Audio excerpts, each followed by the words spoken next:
말씀을 함께 보겠습니다. 오늘은 시편 138편 다윗이 지은 시를 중심으로 저와 여러분이 하나님의 말씀의 은혜를 나누고자 합니다.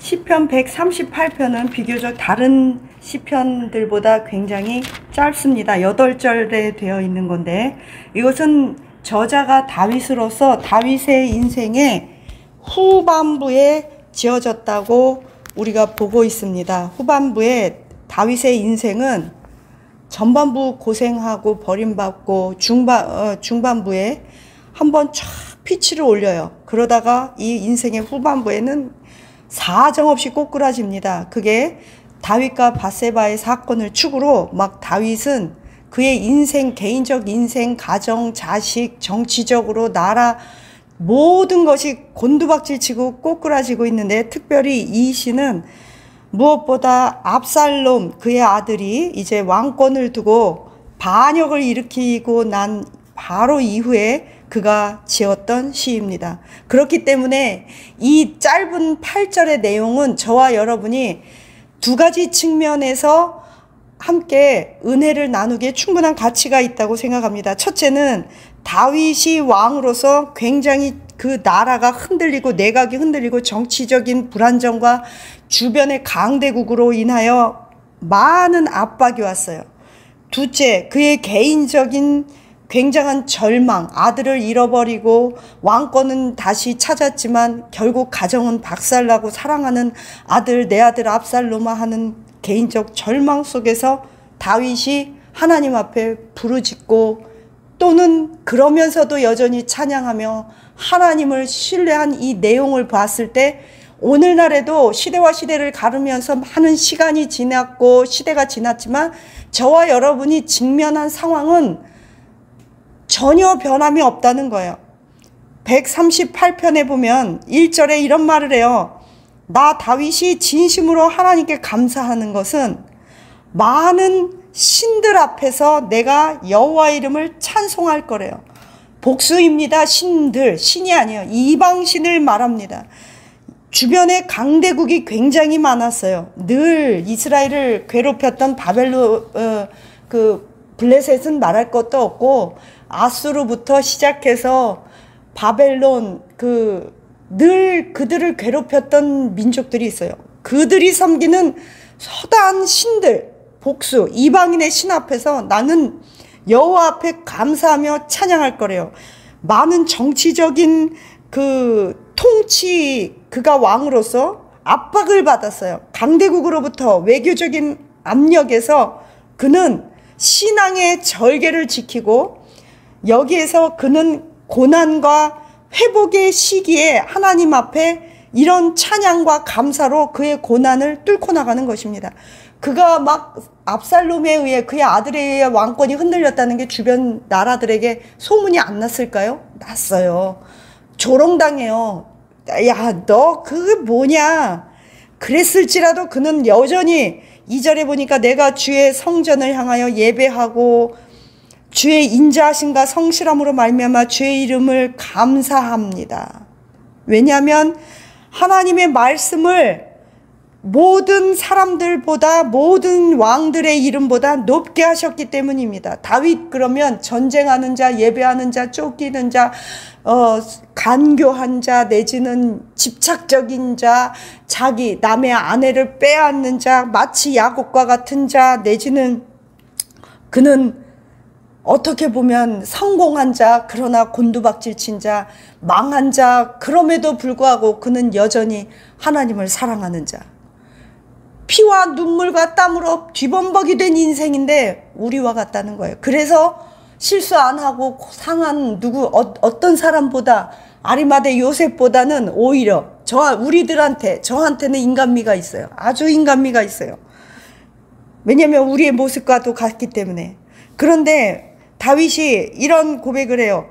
6절, 7절, 8절, 이게 오늘 말씀의 주요 핵심이에요. 우리 다 같이 이 3절을 다 같이 큰 소리로 봉독해 올리시고 아멘 하십시다. 시작. 여호와께서는 높이 계셔도 낮은 자를 굽어 살피시며 멀리 계셔도 교만한 자를 아심이니이다. 내가 환난 중에 다닐지라도 주께서 나를 살아나게 하시고 주의 손을 펴사 내 원수들의 분노를 막으시며 주의 오른손이 나를 구원하시리이다. 여호와께서 나를 위해서 보상하시리니 여호와여 주의 인자하심이 영원하오니 주의 손으로 지으신 것을 버리지 마옵소서. 아멘. 여기에 보면요, 3절에 고난은 우리를 무너지게 하는 것이 아니라 우리를 더욱 강하게 하는 시간이 된다는 것 때문에 다윗은 감사합니다. 3절에 보니까 내가 간구하는 날에 주님은 응답하시고 내 영혼에 힘을 주어 나를 강하게 하셨나이다. 하나님은요, 우리가 지금 정치적으로 개인적으로 어저께도 어떤 분이 그러더라고요. 융자가 안 돼서 정말 걱정이고 젊은 부부가 다 이런 어려움을 겪고 있는데 여전히 하나님 앞에 많은 이방 신들 앞에 감사하는 것은 고난은 고난으로 끝나지 않고 우리를 무너지게 하는 것이 아니라 우리에게 더욱 우리를 강하게 하고 우리를 겸손하게 하는 그 시간이 된다는 거예요. 그래서 6절에 보니까 여호와는 높이 계셔도 겸손한 자를, 낮은 자를 굽어 살피시고 멀리 계셔도 교만한 자가 누구인지 다 아신대요. 이 굉장히 무서운 말이고 겸손한 자에게는 감사한 말이고 뭐가 뭔지도 모르는 사람에게는 이거는 재앙이고 거만한 자에게는 심판이에요. 우리는 하나님 앞에서 내 마음을 낮춰야 돼요.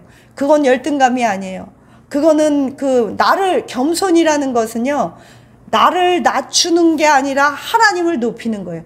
겸손이라는 건요, 말로만 나를 낮추고 나는 아무것도 아닙니다, 쓸모없는 자입니다가 아니고 진심으로 나는 그런 자인데 하나님이 나를 강하게 하셨습니다 라고 고백까지 해야 돼요.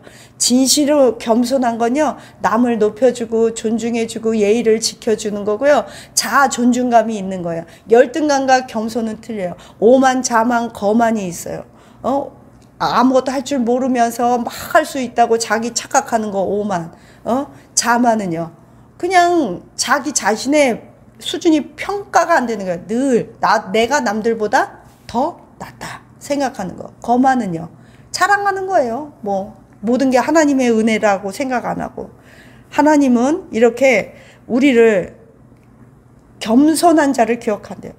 그 다음에 하나님은 시작하신 일을 반드시 완성하시는데 8절에 보니까 하나님 당신이 주의 손으로 지으신 모든 창조물들을 버리지 아니하시고 하나님은 나를 위해서 보상해 주신다. 저는요, 정말 보상받고 싶은 게 너무 많은 인생이에요. 빼앗겼고 오해받았고 억울한 일을 많이 당했다고 생각해요, 내 자신이. 물론 나도 부지 중에 또는 남을 마음을 아프게 하고 그런 적도 있겠죠. 그런 것도 있겠지만 사람이라는 게 그래도 크게 인생이 방향성이 달라질 만큼 어려운 일을 겪었으면 보상받고 싶잖아요. 저는 보상하시고 보수하시고 보복하시는 하나님 이 얘기만 나오면 기분이 좋아요. 할렐루야. 여러분 억울한 일 많이 당하셨어요? 보상하시는 하나님이 여러분의 아버지가 되시기를 축복합니다. 왜냐면 여호와 하나님이 인자하시기 때문이에요. 다윗은요, 고난을 어떻게 뚫고 나가냐? 말씀 붙잡았고요, 예배 붙잡았어요. 2절에 보니까 주의 말씀을 전파했어요. 다른 사람들한테 막 전파했어요. 다윗이 하나님 앞에 열망을 갖고 전파했어요. 다윗은 또 어떻게 고난을 뚫고 나가냐? 감사함으로 뚫고 나갔어요. 4절에 보니까 모든 왕들 앞에서 감사하고 신들 앞에서 감사하는 것은 하나님의 말씀 때문이래요. 이거 4절은요, 다윗이 하나님의 말씀을 열방에 얼만큼 선포하고자 하는 그의 열망이 잘 드러나 있어요. 그러면서 다윗은 하나님의 도를 노래한대요. 하나님은 다윗은요, 어려울 때마다 뭐를 붙잡고 놀아주냐면 하나님의 성품을 붙잡고 놀아줘요. 뭐라 그러는지 알아요? 하나님 당신의 인자하심은, 당신은 긍휼하심. 2절 보세요. 하나님 당신은 인자하시고 성실하시며 그렇기 때문에 내가 감사하고, 당신은 높으시고 당신의 이름은 너무나 영광스럽고 이 모든 왕들과 신들과 피조물 위에 높습니다. 뭐예요? 경배받으셔야 되는 하나님의 본질을 붙잡고 늘어지고 인자하시고 자비가 많고 성실하신 피조물을 버리지 않는 사랑의 성품. 다윗은 하나님이 누군지를 너무 잘 알고 있었기 때문에 어려운 일이 있을 때마다 하나님의 성품을 붙잡고 늘어지는 거예요. 하나님은 그런 분이잖아요. 하나님은 내가 회개하면 용서해 주는 분이잖아요. 내가 부지 중에 잘못한 거 용서해 주세요. 알고도 그랬던 거 용서해 주세요. 내가 다시 안 그럴게요. 내가 당신의 도를 노래할 거예요. 5절 보세요. 여호와의 영광이 크십니다. 내가 주의 입에 말씀을 들으며오며 말씀을 사랑했고요. 예배를 사랑했고요. 그 말씀을 선포하기를 사랑했고 하나님의 그 인자하시고 자비로우시고 사랑이 많으시고 창조의 능력 그런 것들을 성품을 붙잡고 늘어지고 하나님의 영광을 붙잡고 늘어지고 하나님의 그 권세를 붙잡고 8절에도 주의 인자하심이 영원하대요. 아니 하나님이 이놈하고 때리려고 그러다 하나님 인자하심이 영원하잖아요. 그리고 싹싹싹싹 빌어봐요. 그거 한 10대 때릴 거 한 대 때리고 때릴 것도 안 때려. 그래 네가 나를 아는구나. 그 하나님의 변개치 않는 성품. 그러면서 겸손한 자를 사랑하시잖아요. 그러면서 주님 앞에서 팍팍팍팍 기는 거예요. 다윗은요 사람 앞에 기는 사람이 아니라 나중에 변화된 다음에 다윗은요 사람 앞에 기인 게 아니라 하나님 앞에 박박박박 기었어요. 다윗의 고난적 상황에 대해서 어떻게 표현하냐면 7절 뭐라 그래요?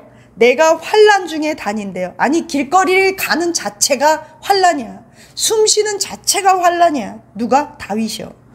그렇게 환난 가운데 불꽃등리의 원수들의 활 속에 많은 우겨싸임 속에 내 다닐지라도 주께서 나를 또 살아나게 하시고 원수들의 분노를 또 막아주시고 주의 오른손으로 또 나를 구원하십니다. 이 7절 한마디만 봐도 다윗은 그의 인생이 어떤 삶을 살았는지 알 수 있어요. 원수들의 우겨싸임, 환난의 우겨싸임, 내가 거의 죽을 것 같은 그 어려움, 그러니까 또 살아나게 하고 죽을 듯하고 숨이 껄떡거리면 나를 살아나게 하고 다윗의 고난적 상황, 압살롬의 반역 그 이후에 사무엘하 15장에서 18절 그 이후에 이 고백을 하는 거예요. 환난 중에 다녀도 여호와께서 나를 또 살아나게 하시고 또 회복시키시고 나를 또 구원하시고 당신의 능력의 오른손으로 붙잡으시고 나를 보상해 주시고 주의 인자심이 영원하오니 왜냐? 나는 하나님이 지으신 창조물이기 때문에. 이런 고백이 절망 가운데 눈물로 피범벅이 되면서 터져 나와야 돼요. 여호와는 나의 목자시니 내가 부족함이 없으리로다. 정치적인 불안정, 개인적인 절망, 지금 우리의 상황입니다. 이때 하나님의 통치와 신실하심을 신뢰하면서 고난 중에서 응답하시는 하나님, 고난과 회복의 시기에 하나님이 영원히 하나님 되심을 많은 신들과 이방인들 앞에서 선포하고 또한 고난은 우리를 무너뜨리는 그 도구가 아니라 우리를 정화시키고 그런 하나님을 붙잡는 저와 여러분 되시기를 축복합니다. 고난은 믿지 않는 자들에게는 심판이요 절망이요 망하는 거지만 믿는 우리들에게는 하나님을 만나는 예배하는 기도하게 되는 회복을 경험하는 주의 인자하심과 자비하심을 경험하는 통로입니다. 그런 인생 사는 저와 여러분 되시기를 축복합니다. 감사합니다.